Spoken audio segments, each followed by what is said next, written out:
The buzzards had already started circling when Silas Boone found her crumpled against his fence post like a discarded prayer. Blood matted her copper hair to sun-cracked lips, and her wedding dress, once white, now the color of old wounds, clung to ribs that rose and fell in desperate rhythm. She should have been swinging from a rope in Alamogordo by now, but here she lay, breathing his name in fevered whispers, though they'd never met. The gunpowder bride had found her way to his doorstep, carrying secrets that would either damn them both or forge something the territory had never seen. By sundown, everything would change. The desert had a way of keeping secrets, and Silas Boone had learned to listen to its silence. 23 years since the emancipation, 15 since he'd claimed this patch of New Mexico territory, with nothing but calloused hands and a will that wouldn't bend, and still the land whispered stories of the lost and the running. He'd built his ranch from dust and determination, each fence post driven deep enough to hold against the wind that tried to steal everything a man worked for. The cattle knew his voice, the horses trusted his touch, and the few neighbors who bothered to ride this far out respected the quiet strength that had turned a former slave into one of the most prosperous ranchers in Dry Creek Valley. But today, as he rode the perimeter checking for breaks in the wire, something felt different, like the air itself was holding its breath. The sun hung merciless overhead, turning the landscape into a shimmering mirage of heat and hope deferred. Silas pulled his hat lower, squinting against the glare that made everything dance like spirits in the distance. His horse, a steady bay mare named Patience, picked her way carefully through the scattered rocks and thorny brush that marked the boundary of his property. This was the hardest part of the ranch to maintain, where the fence line ran closest to the old stagecoach road that connected Alamogordo to the mining camps up north. Travelers sometimes stopped here for water, and more than once he'd found evidence of desperate people making desperate choices, empty bottles, torn clothing, sometimes worse. The desert didn't judge, but it remembered everything. And Silas had learned to read its signs like scripture. It was Patience who saw her first, ears pricking forward with the alertness that came from years of watching for predators. Silas followed her gaze and felt his breath catch in his throat like a prayer half-spoken. There, slumped against his fence post like she'd been placed there by invisible hands, was a woman in what had once been a wedding dress. The fabric, stained with dust and something darker, clung to a frame too thin for the fight she'd clearly been waging. Her hair caught the light like burnished copper, and even unconscious, there was something fierce about the set of her jaw, the way her fingers still clutched at the torn lace of her skirt. She looked like an angel who'd fallen too far and hit the ground too hard, and something in Silas's chest tightened with recognition he couldn't name. He dismounted slowly, every instinct honed by years of survival, telling him to approach with caution. Women didn't end up in wedding dresses on remote fence lines by accident, and the way she was positioned, close enough to his property to be found, far enough from the road to avoid casual discovery, suggested intention rather than chance. As he drew closer, he could see the rise and fall of her chest, shallow but steady, and the way her lips moved in silent conversation with dreams or demons. There was a beauty to her that the desert hadn't been able to steal, something that spoke of laughter and music and all the things that made life worth the living.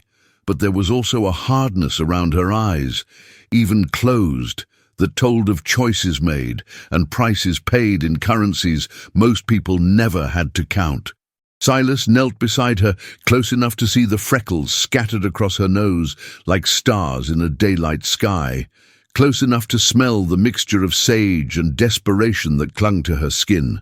Her breathing was labored, and when he touched the back of his hand to her forehead, the heat that met him spoke of fever and exhaustion, and the kind of running that wore a person down to bone and will. She stirred at his touch, eyelids fluttering like butterfly wings, and for a moment he caught a glimpse of eyes the color of storm clouds before they closed again. In that brief instant, he saw something that made his heart skip. Not just pain or fear, but a kind of wild hope that had somehow survived whatever hell had brought her here. It was the look of someone who'd given up on rescue, but not on redemption. When she whispered his name, Silas, in a voice like smoke and broken promises, he felt the world shift beneath him like sand in an hourglass. She shouldn't know his name, shouldn't know anything about him, but the way she said it carried the weight of prophecy and the tenderness of a prayer answered. He gathered her into his arms, surprised by how light she felt, how perfectly she seemed to fit against his chest, as if she'd been made to rest there. As he carried her toward the house, her head fell back against his shoulder, and he caught sight of something that made his blood run cold. A rope burn around her neck, faint but unmistakable, the kind that came from a noose pulled tight, and then, by some miracle or intervention, released. Whatever had brought her here, whatever she was running from, it was the kind of trouble that followed a person to the grave and beyond. The ranch house stood like a testament to stubborn hope against the endless sky, its adobe walls thick enough to keep out the heat and the memories that sometimes rode the desert wind. Silas had built it with his own hands, every beam and stone chosen with the care of a man who understood that home wasn't just shelter, but sanctuary. The rooms were sparse but clean, furnished with pieces he'd crafted during the long winter evenings when the work outside slowed and a man had time to think about the life he was building. He'd never expected to carry a woman across this threshold, especially not one who felt like she was made of fire and secrets, but as he laid her on his own bed, something in the house seemed to exhale with satisfaction, as if it had been waiting for this moment all along. She looked smaller against his rough-hewn furniture, more fragile than she had seemed, crumpled against the fence post. But there was still that fierce quality about her that spoke of battles fought and sometimes won. Her wedding dress, torn and stained though it was, told a story he wasn't sure he wanted to read. The delicate lacework spoke of money and care, but the way it hung on her frame suggested it had been chosen by someone else, worn for reasons that had nothing to do with love. As he brought water and clean cloths to tend her fever, Silas found himself studying her face, trying to reconcile the vulnerability of her unconscious state with the strength he'd glimpsed in those storm-grey eyes. She was beautiful in the way that dangerous things often were, like lightning or wildfire, or the moment just before a bronc decided whether to buck or submit. The fever broke near sunset, and when her eyes opened fully for the first time, Silas felt like he was looking into the heart of a storm that had been raging for years. She didn't start or cry out, just studied him with the calculating gaze of someone who'd learned to assess threats before they became fatal. "You're him," she said, and her voice carried the rasp of someone who'd screamed herself hoarse. "The one they talk about in town. Silas Boone, the slave who became a king." There was no mockery in her words, just a kind of weary recognition, as if she'd been expecting to find him here all along. When he offered her water, she drank like someone who'd been wandering the desert for 40 days, and he noticed how her hands shook despite her efforts to appear strong. "What's your name?" he asked, though something in his gut already knew the answer would complicate everything.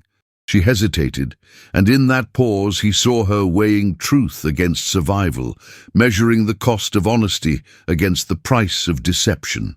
"Cassidy," she said finally. "Cassidy Ray." And the way she said it sounded like a confession and a challenge rolled into one. The name meant nothing to him, but the way she watched his face suggested it should, that somewhere in the stories that drifted through saloons and trading posts, he should have heard tell of a woman who wore that name like armor. When recognition didn't dawn in his eyes, something in her expression shifted. Surprise, maybe even relief, as if she'd grown tired of being known for all the wrong reasons. As the light outside began to fade from gold to amber to the deep purple that preceded true darkness, Cassidy struggled to sit up, her movements careful but determined. "I can't stay," she said, though her body betrayed the lie with its obvious weakness. "They'll be looking for me, and when they find me here—" She didn't finish the sentence, but the implication hung in the air like smoke from a distant fire. Silas had seen enough of the world to recognize the look of someone who'd learned that safety was always temporary, that peace was a luxury people like them couldn't afford.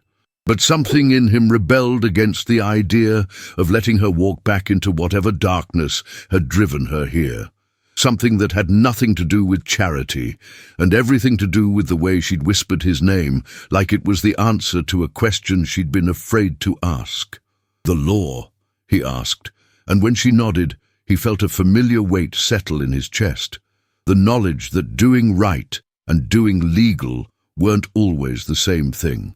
He'd learned that lesson the hard way, back when his freedom had been someone else's property, and justice had worn the face of men who measured a person's worth by the color of their skin. "What did you do?" The question came out gentler than he'd intended, without judgment, and he saw something in her eyes crack open, like an egg revealing the tender thing inside. "I killed a man," she said simply. "My husband, on our wedding day. Shot him right there at the altar while the preacher was still talking about love and honor and all the pretty lies people tell themselves." Her voice carried no regret, only a bone-deep weariness that spoke of choices made in desperation and lived with in solitude. The confession should have sent him reaching for his rifle, should have had him calculating the distance to town and the size of the reward on her head. Instead, Silas found himself studying the rope burn on her neck, the way her hands moved protectively to her throat when she thought he wasn't looking, the careful way she held herself as if expecting the next blow to fall. "He hurt you," he said, and it wasn't a question because the evidence was written in the language of her body, in the way she flinched from sudden movements and the haunted quality that lived behind her eyes. When she nodded, just once, he felt something settle in his chest, like a key turning in a lock, a decision made without conscious thought, but with the certainty of a man who'd learned to trust his instincts above all else. "Then you did what you had to do, and now you're here, and that's all that matters." Me. The morning sun carved harsh shadows across the valley floor as Silas stood at his kitchen window, watching Cassidy move through his small corral with the fluid grace of someone born to horses. She'd been awake before dawn. He'd heard her stirring, heard the soft creak of floorboards as she'd tried to move quietly through his home. Now she worked with his mare, her hands gentle but sure, speaking in low murmurs that carried on the desert wind. There was something almost sacred in the way she touched the animal, as if she were seeking absolution through the simple act of care. He'd given her clean clothes, a simple brown dress that had belonged to his sister before consumption took her, and seeing Cassidy in it stirred something deep and complicated in his chest. The fabric hung loose on her slight frame, but it transformed her from the wild creature he'd found bleeding in the dust to something softer, more vulnerable. Her red hair caught the morning light like copper wire, and when she turned toward the house, he saw that the hardness in her green eyes had softened, just slightly, like ice beginning to thaw at the edges. The sound of approaching hoofbeats shattered the peaceful morning like gunfire. Silas felt his muscles tense as he counted the riders, 3 men, moving fast, kicking up a cloud of dust that announced their urgency from miles away. He knew without looking that these weren't neighbors come calling. The rhythm of their horses spoke of purpose, of men with badges and warrants, and the kind of determination that left little room for mercy. His hand moved instinctively to the rifle mounted above his door, fingers tracing the familiar wood grain as his mind calculated distances and angles. Cassidy had heard them too. She stood frozen beside his mare, one hand still resting on the animal's neck, her body coiled like a spring ready to snap. Even from this distance, he could see the way her breathing had changed, could read the familiar language of fear in the set of her shoulders. She was preparing to run, he realized, preparing to disappear into the desert like smoke, leaving nothing behind but the memory of her touch and the echo of her whispered confessions. The thought of losing her so soon after finding her sent a jolt of something fierce and protective through his veins. Cassidy. Her name left his lips like a prayer as he stepped onto his porch, his voice carrying across the yard with quiet authority. She turned toward him, and in that moment he saw everything, the terror, the resignation, the desperate hope that maybe, just maybe, he might have an answer she hadn't thought of. The morning light painted her face in gold and shadow, and he thought of all the mornings he'd stood on this same porch alone, watching the sun rise over empty land, never knowing that somewhere in the world was a woman who would make his heart remember how to beat with purpose. The riders were close enough now that he could make out their faces, could see the glint of metal badges and the hard set of their jaws. But as he looked at Cassidy, standing there in his sister's dress with the desert wind, lifting her hair like a banner, Silas Boone made a decision that would change the course of both their lives. He stepped down from his porch and walked toward her, each footfall deliberate and sure, carrying with it the weight of a promise he hadn't yet spoken, but already knew he would keep until his dying breath. "Mrs. Boone," Silas called out as the riders approached, his voice carrying across the yard with the casual authority of a man addressing his wife. The words hit Cassidy like a physical blow, stealing her breath and rooting her feet to the dusty ground. She stared at him, her green eyes wide with shock and something that might have been hope as he continued his steady approach. The morning sun caught the determination in his dark features, and she saw in his face the same quiet strength that had carried him from chains to freedom, from nothing to this small kingdom carved from unforgiving earth. The led rider, a weathered man with a silver star pinned to his vest, pulled his horse to a stop just outside the corral fence. His eyes swept over the scene, the well-maintained ranch, the woman in the simple brown dress, the tall black man who stood with the easy confidence of someone who belonged exactly where he was. "Morning," the sheriff said, touching the brim of his hat in a gesture that was polite but carried an undercurrent of suspicion. "Name's Sheriff Hawkins. We're tracking a dangerous fugitive through these parts. Woman goes by Cassidy Ray, though she's got other names too." Silas moved to stand beside Cassidy, close enough that she could feel the warmth radiating from his body, close enough that his presence became a shield between her and the men who'd come to drag her back to a rope and a scaffold. "Can't say I've seen anyone by that name, Sheriff," he said, his voice steady as bedrock. "This here's my wife, Mary. We've been married near on 2 years now." The lie rolled off his tongue with such natural ease that for a moment Cassidy almost believed it herself, almost believed that she could be someone's wife, someone's anchor in a world that had always seemed determined to tear her loose from any hope of belonging. Sheriff Hawkins dismounted, his spurs jingling softly as he approached the fence. His gaze lingered on Cassidy's face, studying her features with the methodical attention of a man who'd spent years memorizing wanted posters.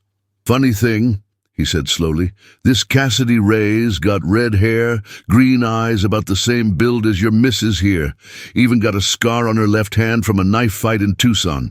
His words hung in the air like smoke, heavy with implication and the promise of consequences that would follow if his suspicions proved correct. Cassidy felt her heart hammering against her ribs as she fought to keep her expression neutral, fought to become the woman Silas had claimed her to be. She thought of all the names she'd worn like masks: Cassidy Ray, the Gunpowder Bride, Red Kate, a dozen others that had served their purpose and been discarded when they became too dangerous to carry. But Mary Boone, that name felt different, felt like something she might actually want to claim and hold close. She lifted her left hand, the one with the telltale scar, and placed it gently on Silas's arm. A gesture so natural and intimate that it surprised them both. "Sheriff," Silas said, his voice taking on a harder edge, "I don't appreciate you implying that my wife is some kind of criminal. Mary's been through enough hardship in her life without having to endure accusations from strangers." He covered her scarred hand with his own, the gesture protective and possessive in a way that made something deep in Cassidy's chest flutter like a caged bird. "We keep to ourselves out here, mind our own business, and expect others to do the same. The tension stretched between them like a wire pulled taut, ready to snap at the slightest provocation. Sheriff Hawkins studied them both for a long moment, his experienced eyes searching for cracks in their story, for the telltale signs of deception that would give him the excuse he needed to dig deeper. But what he saw was a man standing protective over his woman, and a woman who looked at her husband with the kind of trust that couldn't be easily faked. Finally he stepped back, touching his hat brim once more, in a gesture that was equal parts courtesy and warning that this wasn't over. The dust from the sheriff's departure still hung in the air when Cassidy finally found her voice, the words coming out in a rush of disbelief and something dangerously close to gratitude. "Why?" she whispered, turning to face Silas fully for the first time since he'd claimed her as his wife. "Why would you risk everything for someone like me?" The question carried the weight of every betrayal she'd ever suffered, every time someone had chosen their own safety over hers, every moment she'd learned that trust was a luxury she couldn't afford. Silas looked at her for a long moment, his dark eyes holding depths she was only beginning to understand. The morning sun painted them both in gold and shadow, and she could see the careful consideration in his expression, the way he weighed his words before speaking them into the space between them. "Because," he said finally, his voice quiet but certain, "I know what it's like to be hunted. I know what it's like to have people look at you and see only what they expect to see, not who you really are." The simple honesty of his answer hit her like a physical blow, stealing her breath and making her chest tight with emotions she'd spent years learning to suppress. She thought of the chains he'd worn, the scars that marked his body like a map of suffering, the long journey from bondage to this moment of choosing to protect someone who had no claim on his kindness. "They'll come back," she said, her voice barely above a whisper. "When they don't find me anywhere else, they'll come back and they'll look harder." "Then we'd better make sure they find exactly what they expect to find," Silas replied, stepping closer until she could see the flecks of amber in his dark eyes, could smell the clean scent of soap and leather that clung to his skin. A man and his wife, working their land, building something together. The word "together" hung between them like a bridge she wasn't sure she was brave enough to cross, a promise of partnership that felt both terrifying and impossibly precious. Cassidy felt something shift inside her chest, like a door she'd kept locked for years, suddenly creaking open to let in light. "You don't know me," she said, but the protest sounded weak even to her own ears. "You don't know what I've done, what I'm capable of." The words were meant to be a warning, a reminder of all the reasons he should send her away before she brought her darkness into his carefully built life. But instead, they sounded like a plea, like a woman desperate to be known and accepted despite her flaws. "I know enough," Silas said, reaching up to touch her face with a gentleness that made her eyes burn with unshed tears. "I know you're brave enough to face a rope rather than betray someone you cared about. I know you're gentle with animals and careful not to take more than you need. I know you've got scars that go deeper than the one on your hand. And I know you're tired of running." His thumb traced the line of her cheekbone, and she found herself leaning into the touch, despite every instinct that screamed at her to pull away. The sun was climbing higher now, painting the desert in shades of gold and rust, and Cassidy realized that this moment, standing in the dust of Silas Boone's ranch, with his hand on her face and his promise hanging in the air between them, was the closest thing to home she'd felt in years. "By sundown," she whispered, echoing the words he'd spoken the night before, "you'll be carrying my son." The promise felt different now, not like a threat or a desperate bargain, but like a vow spoken between two people who'd found something worth fighting for in each other's broken places.